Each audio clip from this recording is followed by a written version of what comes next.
Hello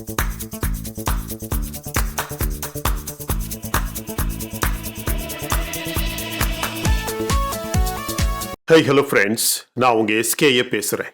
India Bangladesh போர் கண்டிப்பாக வருது. India Bangladesh போர் வருது அப்படின்னு சொல்றதை விட இந்தியா கண்டிப்பாக பங்களாதேஷை தாக்கும், அட்டாக் பண்ணும். அதை பற்றி விளக்கமாக இந்த வீடியோவில் பார்க்கலாம். இஸ்ரேலின் அரசுக்கு இந்திய வெளியுறவு அமைச்சர் ஜெய்சங்கர் மாதிரியான ஒரு தலைவர் தேவை என்றும், இஸ்ரேல் நடத்தும் போர்களில் வெற்றி பெற வேண்டுமானால் இந்தியாவின் வெளியுறவு அமைச்சர் ஜெய்சங்கரின் திட்டங்களை இஸ்ரேலும் ஃபாலோ செய்ய வேண்டும் என்று இஸ்ரேலின் மிக முக்கியமான ஒரு தலைவர் இன்னைக்கு அறிக்கை வெளியிட்டுள்ளார். அது என்ன எப்படின்னு இந்த வீடியோவில் தெளிவாக பார்க்கலாம் ஃப்ரெண்ட்ஸ்.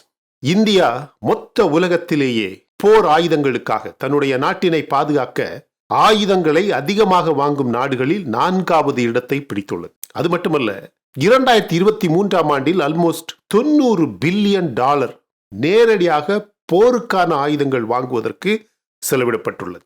இது ஒரு ஆர்டினரி மேட்டரே கிடையாது. இது எவ்வளவு பெரிய சாதனை! இதனால் இந்தியா எப்படிப்பட்ட ஒரு மிலிட்டரியாக மாறியுள்ளது, இந்தியாவை யார் என்ன செய்ய முடியும் என்பதை இந்த வீடியோவில் மிகவும் தெளிவாக பார்க்கலாம். கடந்த 4-5 நாட்களாக இந்தியாவின் மிகப்பெரிய ஒரு டிப்ளமேட்டிக் குழு பங்களாதேஷ் நாட்டுக்குள் இருக்கு. மிகப்பெரிய ஒரு பேச்சுவார்த்தை தொடர்ந்து நடந்துகிட்டே இருக்கு. பங்களாதேஷ் நாட்டுடன் பேச்சுவார்த்தை செய்யுதுன்னு சொல்றதை விட பங்களாதேஷுக்கு இந்திய அரசு எச்சரிக்கை கொடுக்குது அப்படின்னு சொல்லலாம். ஏன்னா அந்த அளவுக்கு அறிவில்லாத வேலைகளை பங்களாதேஷ் அரசு, ஏன் பங்களாதேஷ் மக்கள் செய்கிறார்கள் என்பது உண்மை. ஒரு பக்கம் இந்தியாவுக்கு பங்களாதேஷ் எல்லை வழியாக அதிகமான அத்துமீறல்கள் நடக்குது. சட்ட ரீதியாக இந்தியாவுக்குள் வராமல் இந்தியாவின் வெஸ்ட் பெங்கால் மாநில எல்லை வழியாக இந்த பங்களாதேஷ் மக்கள் நமது நாட்டுக்குள் வருவது மிகப்பெரிய ஒரு அபாயமாக உள்ளது. இதை தடுப்பதற்கு கண்டிப்பாக இந்தியா நடவடிக்கை எடுக்க வேண்டும். இரண்டாவதாக, இந்தியாவால் உருவாக்கப்பட்ட நாடு பங்களாதேஷ்.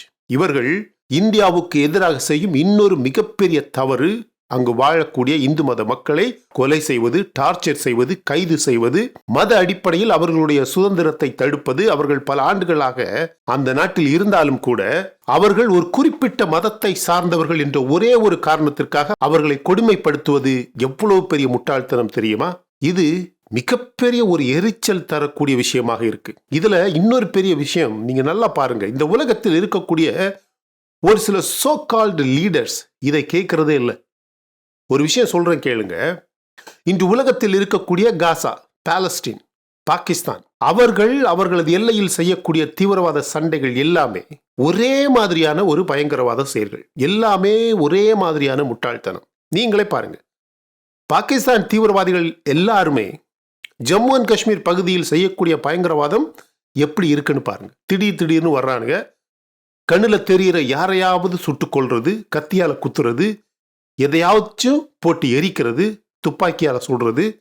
இவர்கள் எல்லாருமே Gaza, Iraq, Iran, Afghanistan, Pakistan, Lebanon, Syria, உலகத்துல எல்லா இடத்துலையுமே பக்கத்தில் இருக்கக்கூடிய நாடுகளை, நாட்டு மக்களை தீவிரவாதம் செஞ்சு பயங்கரவாதம் செஞ்சு கொல்லுறது. நீங்க பாருங்க, அப்படி எதுவுமே இவனுங்களால செய்ய முடியலன்னு வச்சுக்கோங்களேன், அவனுங்களே மாறி மாறி தாக்குவானுங்க. இப்ப மட்டும் சிரியாவில் பிரச்சனை எப்படி முடியுதுன்னு நினைக்கிறீங்க? இன்னும் முடியல, இன்னும் தான் இருக்கு ஆட்டமே. இஸ்ரேல் வெறும் 24 மணி நேரத்துல 350க்கும் அதிகமான தாக்குதல்களை செய்து 350க்கும் அதிகமான மிலிட்டரி தளங்களை, இன்க்ளூடிங் விமானப்படை தளங்களை, சிரியாவின் போர் விமானங்கள் உட்பட மொத்த ஆயுதங்களுமே சிரியாவில் அழிக்கப்பட்டுள்ளது, இஸ்ரேலால் மட்டுமே. இஸ்ரேலே சொல்லி இருக்கு, சிரியாவின் 80% மிலிட்டரி ஆயுதங்களும் தளங்களும் இஸ்ரேலின் தாக்குதலால் அழிக்கப்பட்டுள்ளது. சிரியாவில் ஏற்கனவே அதிகமான கெமிக்கல் ஆயுதங்கள், ஈரானால் உருவாக்கப்பட்ட ஆயுதங்கள் கண்டிப்பாக அங்க இருக்கு. அதையும் அழிப்பதற்கான திட்டங்கள் எல்லாமே தொடங்கிவிட்டது. ஈரானின் கமீனி என்ன சொல்லியிருக்காரு தெரியுமில்ல? சிரியாவின் ஆட்சியை இஸ்ரேலும் அமெரிக்காவும் சேர்ந்து செய்த சதி திட்டத்தினால்தான் அந்த ஆட்சியை கவிழ்த்தார்கள். அதனால் ஈரான் அழிந்து விடாது, அதாவது சிரியா அழிந்த காரணத்தால் ஈரான் அழிந்து விடாது என்று கமீனி அறிக்கை வெளியிட்டுள்ளார். ஃப்ரெண்ட்ஸ், இதுல சதி திட்டம் என்ன இருக்கு? திட்டம் போட்டு சிரியாவை அழிக்கணும்னு செய்யப்பட்ட திட்டம் தானே, சொல்லுங்க. ஈரான் கட்டி எழுப்பின ரெஜிம் சிரியா. சிரியா தான் ஈரான், ஈரான் தான் சிரியா. இதுல சதி திட்டம் எங்க இருக்கு சொல்லுங்க? ஈரானை அழிக்க வேண்டும் என்பதற்காக திட்டம் செய்து இஸ்ரேல் திட்டம் செய்து சிரியாவை அழித்தது. இப்ப பாருங்க, ஈரானால எதுவுமே செய்ய முடியல. ஏன்னா இன்னொரு தாக்குதலை இஸ்ரேல் மீது ஈரானால் செய்யவே முடியாது, செய்யணும்னு யோசிக்கவே முடியாது. இதுதான் தற்போது ஈரானின் நிலை, இவர்களின் நிலை இதுதான். இப்ப சிக்கல் என்னன்னு நீங்க பாருங்க. உலகத்துல இந்த ஈரான் மாதிரியான நாடுகள் அதிகமாக இருக்கு. ஈரான் ஒரு தீவிரவாத நாடு. ஆனால் அந்த நாட்டிற்கு ஆதரவாக உலக அளவில் பல நாடுகளும் பல தலைவர்களும் இருப்பதுதான் ரொம்ப சோகமான கொடூரமான விஷயம். இஸ்ரேலுக்கு உலகத்துல இந்த ஈரான் மாதிரியான நாடுகள் எப்போதுமே ஏதாவது ஒரு சூழ்ச்சிகளை செய்யுது, ஏதாவது போலி பிரச்சாரங்களை செய்யுது.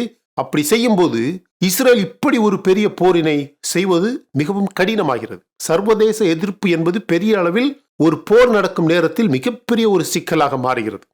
அப்படி உள்ள எதிர்ப்பு அதிகமாகிறது. அது இஸ்ரேலுக்கு பல பல பல நெருக்கடியை உருவாக்கும். பொதுவாக இந்த நாட்டிற்கு எதிராக நரேட்டிவ் அப்படின்னு சொல்லுவாங்க. அதாவது ஒரு நாட்டினை குறிவைக்கணும்னா ஏதாவது ஒரு குறிப்பிட்ட சிக்கலை எடுத்து அந்த நாட்டிற்கு எதிராக ஒரு புதிய கதையை, ஒரு புதிய நரேட்டிவை உருவாக்கி அந்த நாட்டினை குறிவைப்பது. ஃபார் எக்ஸாம்பிள், நம்ம நாடு எடுத்துக்குவோம், இந்தியா. இந்தியாவுக்கு எதிராக ரஷ்யா உக்ரைன் போர் விஷயத்தில் ஒரு நரேட்டிவ், இந்தியாவுக்கு எதிராக ஜம்மு அண்ட் காஷ்மீர் விஷயத்தில் இன்னொரு நரேட்டிவ், ஹியூமன் ரைட்ஸ் விஷயத்தில் இன்னொரு நரேட்டிவ், மணிப்பூர் விஷயத்தில் ஒரு நரேட்டிவ். ஆனா இவர்கள் சொல்லக்கூடிய எல்லா நரேட்டிவுமே சுத்த பொய். ஆனா இதுவரையிலும் இந்தியாவுக்கு எந்த பெரிய ஆபத்தோ எந்த பெரிய பாதிப்போ கண்டிப்பாக வந்துவிடவில்லை. அதற்கு மிக முக்கியமான ஒரு காரணம் என்ன அப்படின்னு கேட்டீங்கன்னா, இந்தியாவின் வெளியுறவு அமைச்சர் ஜெய்சங்கர் அவர்கள் இந்த கதைகளை எப்படி சமாளித்து இந்த நரேட்டிவ் எல்லாத்தையும் நல்லா புரிஞ்சுக்கிட்டு அதற்கான சரியான பதிலடி கொடுக்கிறாரு பாத்தீங்களா? அதனால இந்த எதிரி நாடுகள் எந்த விதமான ஒரு கதை அல்லது பொய் பிரச்சாரங்களை சுலபமாக செய்து நம்ம நாட்டு மேல பழி போட்டு நம்ம மக்களோட மனதை குழப்பி உள்நாட்டு சிக்கல்கள் எதையுமே சுலபமாக உருவாக்க முடியவில்லை. சர்வதேச அளவில் கூட இந்தியாவை பெரிதாக இவர்களால் அவமானப்படுத்த முடியவில்லை அப்படிங்கிறது தான் உண்மை. ஏங்க, இதுவே ஒரு போர் தான். It is called war of fake narrative. அதைத்தான் இன்னைக்கு இஸ்ரேலின் ஒரு பெரிய மினிஸ்டர் சொல்லியிருக்கிறாரு. என்னன்னு சொல்லியிருக்காரு? இஸ்ரேலுக்கு இந்தியா மாதிரி, இந்தியாவின் ஃபாரின் மினிஸ்டர் ஜெய்சங்கர் மாதிரி இந்த வார் ஆஃப் ஃபேக் நரேட்டிவ் எல்லாத்தையுமே எதிர்த்து சமாளிக்க இஸ்ரேலுக்கு ஒருத்தர் வேண்டும். அப்படி இருந்தால் போதும் இஸ்ரேல் தீவிரவாதிகளுக்கு எதிரான போரினை மிகவும் சுலபமாக ஜெயித்துவிட முடியும் அப்படின்னு சொல்லியிருக்கார். அதுக்கு என்ன, நம்ம வாத்தி ஜெய்சங்கர் அவர்களை இஸ்ரேலுக்கு உதவி செய்ய சொன்னா கண்டிப்பாக செய்ய போறாரு. இஸ்ரேல் இந்தியாவுக்கு எவ்வளவோ உதவிகளை செய்யுது. இஸ்ரேலுக்கு இதை கூடவா இந்தியா செய்யாது சொல்லுங்க? இஸ்ரேல் தலைவர் நெத்தன்யாகு அடிக்கடி சொல்றார், மொத்த உலகத்துக்காக இஸ்ரேல் போர் செய்யுதுன்னு சொல்றார். பாகிஸ்தானை அழிக்க தயார், ஈரானை அழிக்க தயார், தீவிரவாதம் எங்க இருந்தாலும் நாங்க அழிக்க தயார். எனவேதான் இஸ்ரேலும் இந்தியாவும் இவ்வளவு பெரிய கூட்டாளிகளாக இருப்பதற்கான மிக முக்கியமான காரணம். இஸ்ரேல் இந்தியாவுக்கு கொடுக்கக்கூடிய ஆயுதங்களை நீங்களே பார்க்கணும் ஃப்ரெண்ட்ஸ். ஆனா இனிமேல் இந்தியாவுக்கு அதிகமான ஆயுதங்கள் வெளிநாடுகளில் இருந்து வாங்க வேண்டிய தேவை இருக்காது. ஒரு பெரிய ஸ்டாட்டிஸ்டிக்ஸ் சொல்றேன் பாருங்க. 2023 ஆண்டில் $83.6 பில்லியன் இந்தியா ஆயுதம் வாங்கியுள்ளது. இது வெறும் ஆயுதங்கள் மட்டும், வேற டெக்னாலஜி, தொழில்நுட்பம், பயிற்சி அப்படி எதுவுமே இதுல சேர்க்கல. வெறும் ஆயுதங்கள், போருக்கான ஆயுதங்கள் மட்டும் $84 பில்லியன் இந்தியா வாங்கியுள்ளது. தற்போது மொத்த உலகத்திலேயே அதிகமாக ஆயுதங்களை வாங்கும் நாடுகளில் 83 பில்லியன் செலவழித்து இந்தியா 4வது இடத்தை பிடித்துள்ளது. ஆனால் மிக விரைவில் இந்தியா 3வது இடத்தை, ரஷ்யாவை பின்தள்ளிவிட்டு 3வது இடத்தை பிடிக்கும்.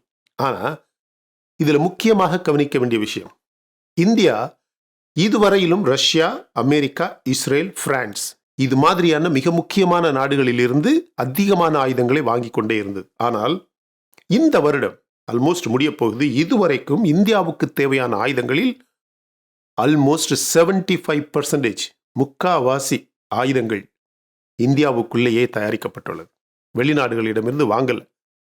மீதி 25% தான் வெளிநாடுகளிடமிருந்து வாங்கியிருக்கு. இந்த made in India, make in India அப்படிங்கிற ப்ரோக்ராம் அடிப்படையில் 75% ஆயுதங்கள் நம்ம நாட்டுக்குள்ளேயே தயாரிக்கப்பட்டுள்ளது. $83 பில்லியன் என்பது சாதாரண பணம் கிடையாது. இந்திய பொருளாதாரத்தை பொறுத்த அளவில் இது மிகப்பெரிய ஒரு பணம். நீங்க பாருங்க, உலகத்துல ஆப்பிள் ஒரு $3.4 ட்ரில்லியன் கம்பெனி. NVIDIA வந்து ஒரு $3.12 trillion company, Microsoft $3 trillion company, Google 2 something, Amazon 2 something, இப்படி பல $1 trillion மார்க்கெட் கேப், அதாவது அந்த நிறுவனத்தின் மொத்த பண மதிப்பு. அந்த அளவில் பல $1 trillion கம்பெனிகள் ஒரு 5, 6 அல்லது 10 கம்பெனிகள் இருக்கு. டெஸ்லா அப்படி இப்படின்னு இருக்கு. அப்புறம் 900 பில்லியன், 800 பில்லியன், 500 பில்லியன், 200 பில்லியன் அப்படின்னு பல நூற்றுக்கணக்கான நிறுவனங்கள் இருக்கு. இதுல உலகத்துல 40,000க்கும் அதிகமான மிகப்பெரிய நிறுவனங்கள் இந்த $83 பில்லியன் குறைவான மார்க்கெட் கேப் உள்ள நிறுவனங்கள் இருக்கு. அப்படியானால் ஒவ்வொரு வருடமும் உலகத்தில் மிகப்பெரிய ஒரு நிறுவனத்தை உருவாக்கக்கூடிய அளவுக்கு மிகப்பெரிய ஒரு பணத்தை இந்தியாவின் பாதுகாப்புக்காக மட்டுமே இந்தியா செலவிடுகிறது. அது கண்டிப்பாக தேவையான விஷயம். நான் ஒவ்வொரு வீடியோலையும் சொல்லக்கூடிய விஷயம், ஒரு நாட்டுக்கு பாதுகாப்பு இருந்தால் மட்டும்தான் அந்த நாடு நல்ல செல்வ செழிப்பாக வளரும் நாடாக மாறும், வளர்ந்து விட்ட நாடாகவும் மாறும்.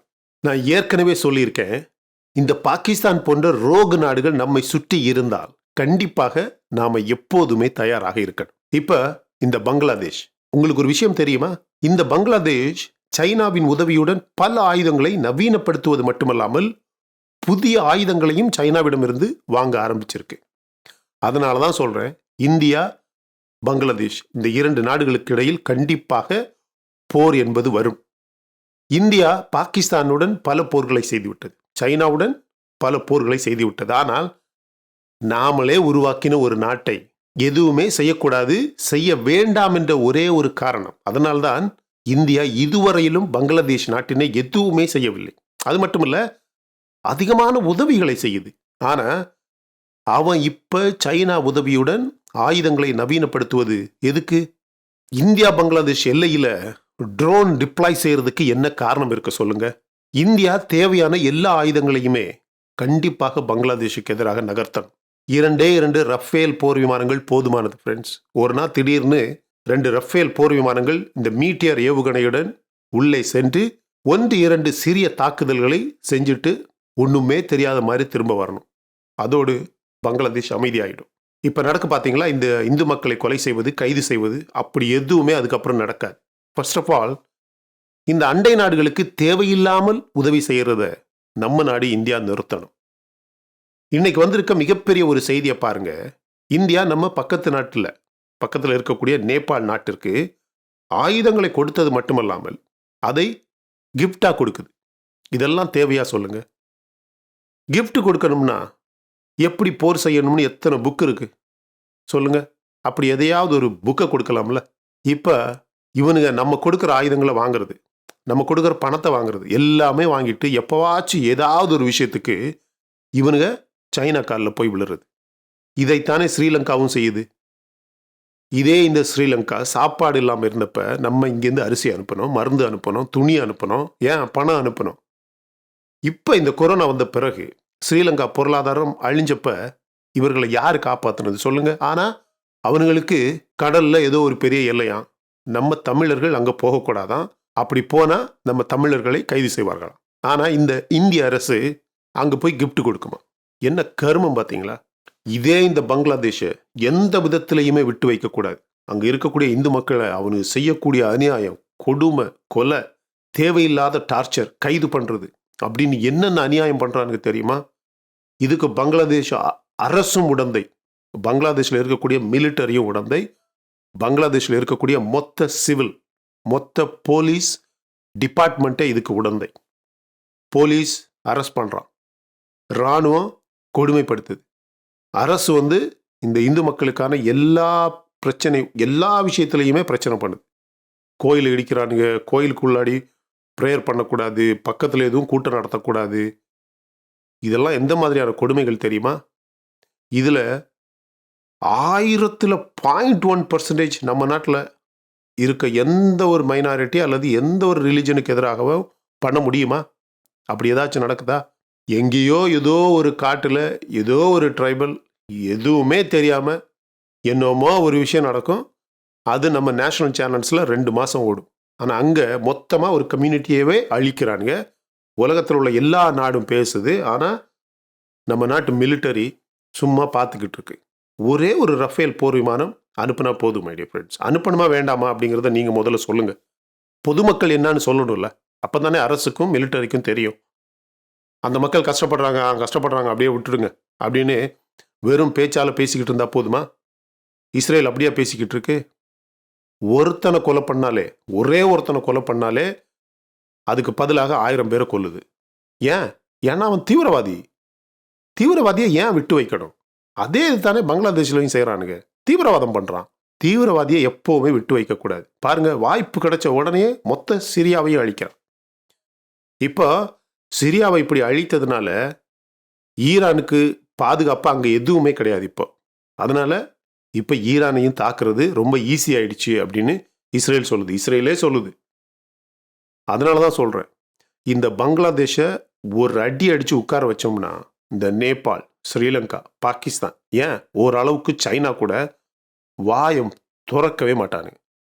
ஒரே ஒரு ரஃபேல் போர் விமானம், மீட்டியர் மிசைல் கொண்டு போய் ஏதாவது ஒரு 3-4 தாக்குதல்களை பண்ணிட்டு நம்ம நாட்டுக்கு திரும்ப வரணும். இதை பண்ணணுமா வேண்டாமா? India should attack Bangladesh. ஒத்துக்கிறீங்களா இல்லையா? ஒத்துக்கிறீங்கன்னா கமெண்ட் செக்ஷனில் பதிவு பண்ணுங்கள். இந்த வீடியோ பிடிச்சிருந்தா லைக் பண்ணுங்கள். இன்னும் நம்ம சேனலை நீங்கள் சப்ஸ்கிரைப் பண்ணலைன்னா மற்ற வீடியோஸ் பாருங்கள், உங்களுக்கு கண்டிப்பாக பிடிக்கும். பிடிச்சிருந்தா சப்ஸ்கிரைப் பண்ணால் போதும் my dear friends. Thank you so much my dear friends for watching all my videos and supporting my channel. Until I come back with my next awesome video, it's bye from Suresh. Stay safe, stay positive, stay active and stay fit and always dream big in your life. நம்மளால எப்பவுமே எதையுமே எங்கேயுமே சாதிக்க முடியும் அப்படின்னு நம்ம first நம்பணும் my dear friends. And as I always say, please take care of your parents at your home. உங்க அப்பா அம்மாவை உங்கள் வீட்டிலே வச்சு நல்ல சந்தோஷமாக பாதுகாப்பாக பார்த்துக்குங்க friends. Because it's very very important. Thank you.